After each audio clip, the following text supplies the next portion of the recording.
right, folks. Hope you're doing good on this beautiful morning here in Northeast Tennessee. It is Monday. It is just now probably 8 o'clock, maybe just a little before.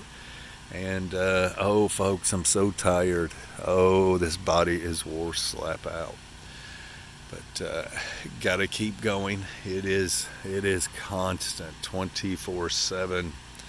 Always something to do, especially when you're living an off-grid life. Although this is temporary off-grid, it's tough, folks. But anyway, so just an update from Northeast Tennessee, the building of the homestead, folks, and that's our goal here, to eventually produce as much as we can: food, lumber, and firewood, and all of that good stuff, huh? Having a permaculture food forest, a pond for fish, chickens for eggs and meat, goats for meat and milk, and growing as much food as we possibly can. Anyway, excuse me while I take a sip.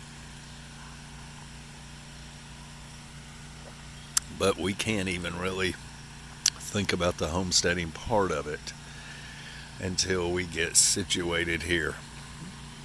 So just a quick update. We've got running water and a propane water heater. So we've got hot running water, and that is awesome. We're like the city folk, so that cuts back some work of fetching water and heating water via a cooker, propane cooker.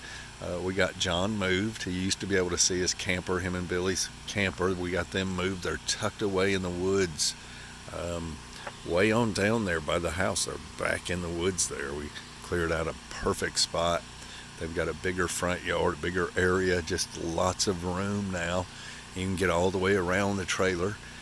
So we cleared a decent amount so he can work back there if need be and do what he needs to do there.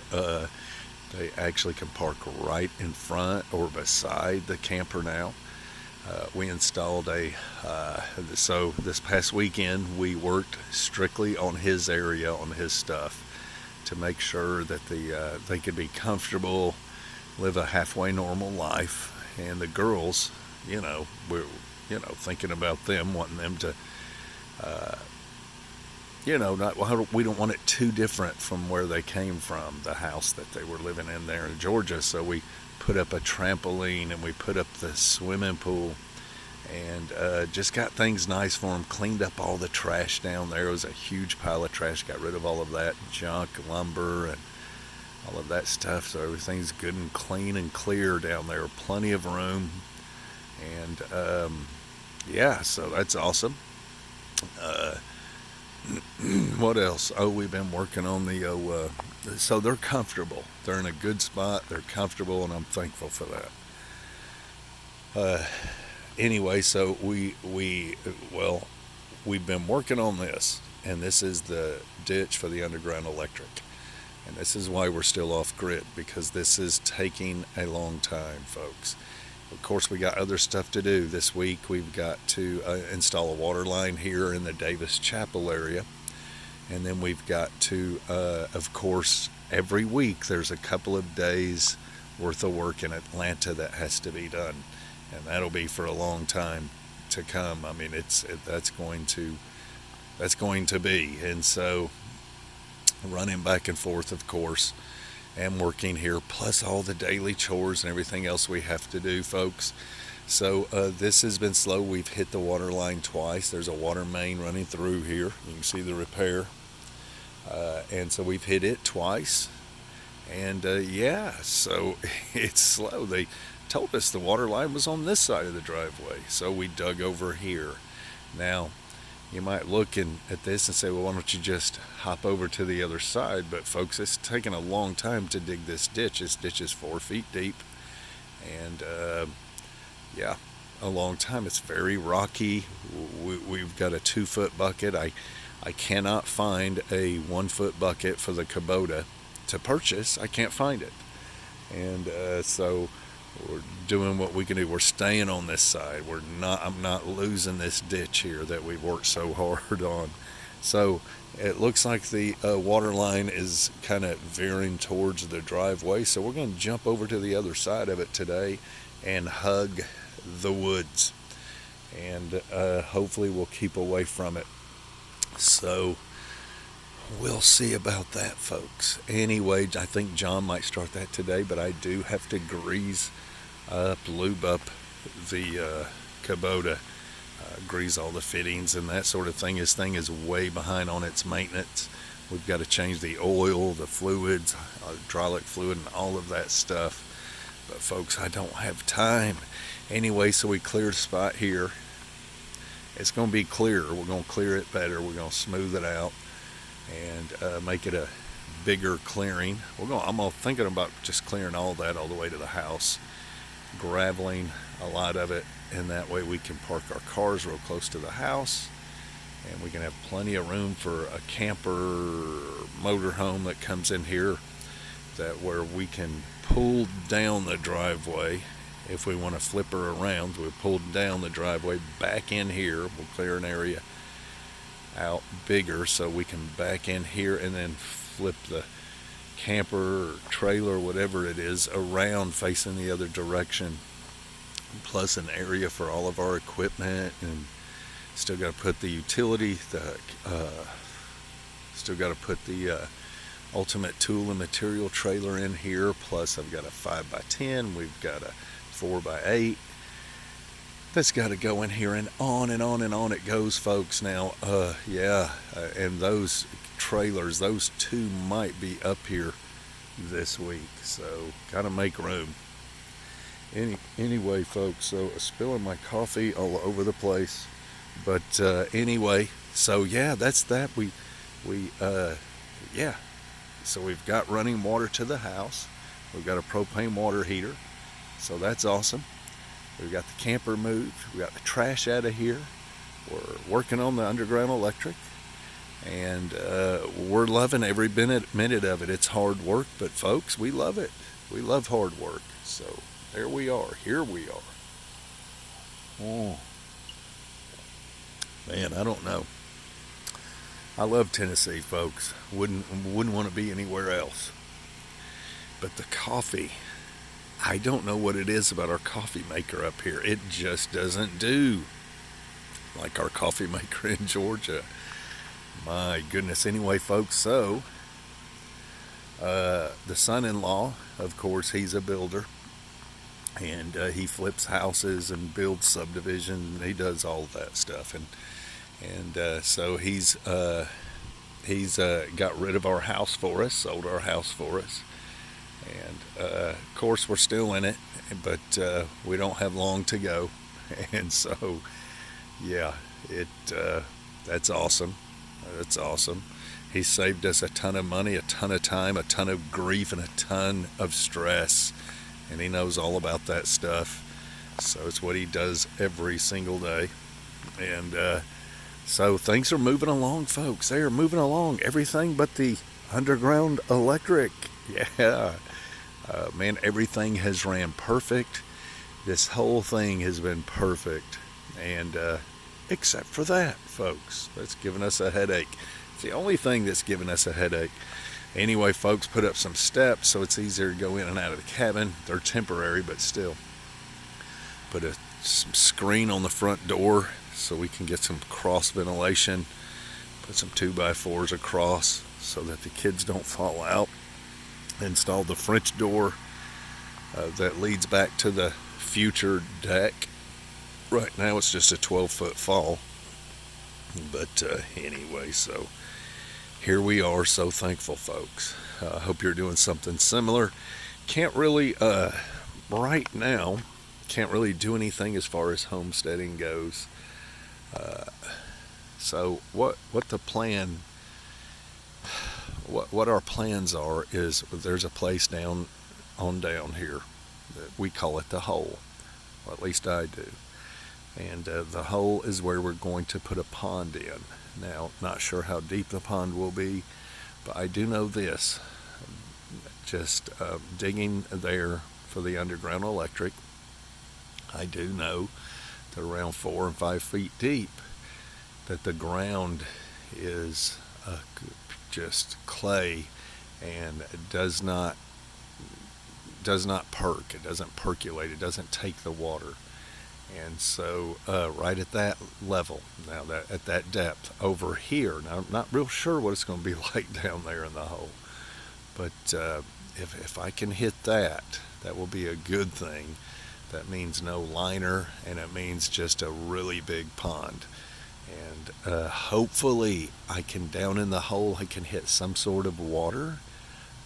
Maybe not, you know. Being up on a mountain that is not quite up on the mountain, that is about halfway. I doubt that I find anything there, but there's a chance, folks. And if not, well, then I do believe that as much as it rains here, I believe that the rain should keep it pretty full. And so we will make it as deep as we can. This Kubota will dig 10 foot deep, and we will make it as deep as we can. Of course, now at 10 feet, we may hit the ground that just sucks the water up. I don't know. We'll have to see. But so down in the hole there is where we will put the pond for fish. And then the permaculture food forest will spread out from there. And of course, we will have chickens and some Nigerian dwarf goats for milking and meat and that sort of thing, chickens for eggs and meat. And yeah, folks, that's it. We're going to encourage these native wild edibles to the area to flourish in that area.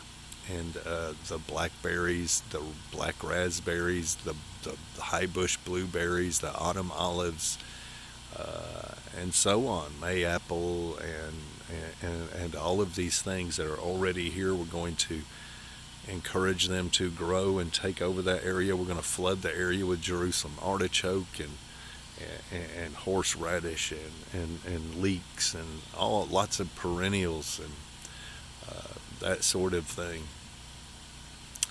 Yes, and so I'll probably clear out enough to where that area gets about 4 to 5 hours of morning sun a day, and then just kind of spotty sun throughout. Probably can't get more than 5 hours of sun in that area, but that way it'll give the pond some sun and the food forest some sun and that sort of thing. We will fence off whatever, however many acres we need will be fenced off for the animals. Now, I want the animals to be free range, and to be able to roam and forage all day long, chickens and goats.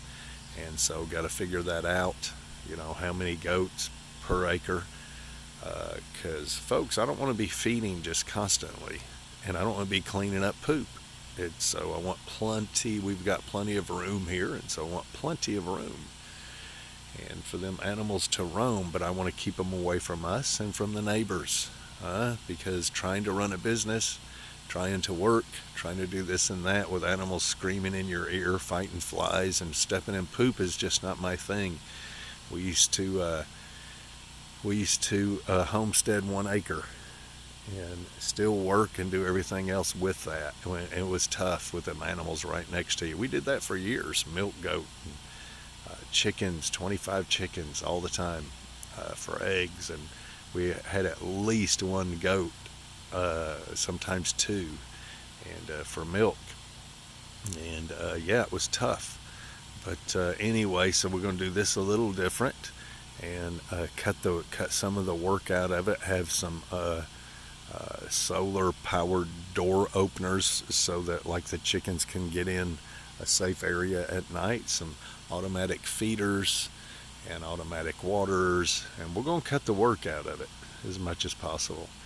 But we still have to work, folks. We still have to work, and if we want to take off for 3-4 days and go somewhere, we want to be able to do that. Anyway, so that we will start working on that later. We've got these houses to finish. We've got so much to do. Can't even really think about that. Although I do, some mornings I'll go down there and think about, kind of plan out and get my mind off of the daily grind.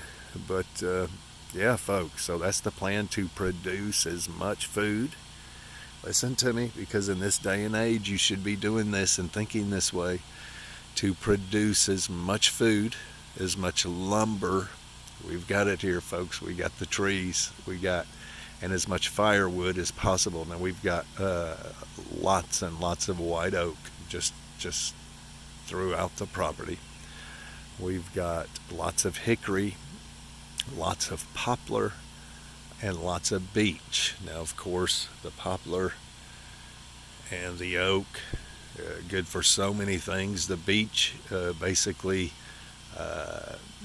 would be for, you could use it for fencing or whatever, certain things, but it's the best thing beech is to be used for would be firewood for us.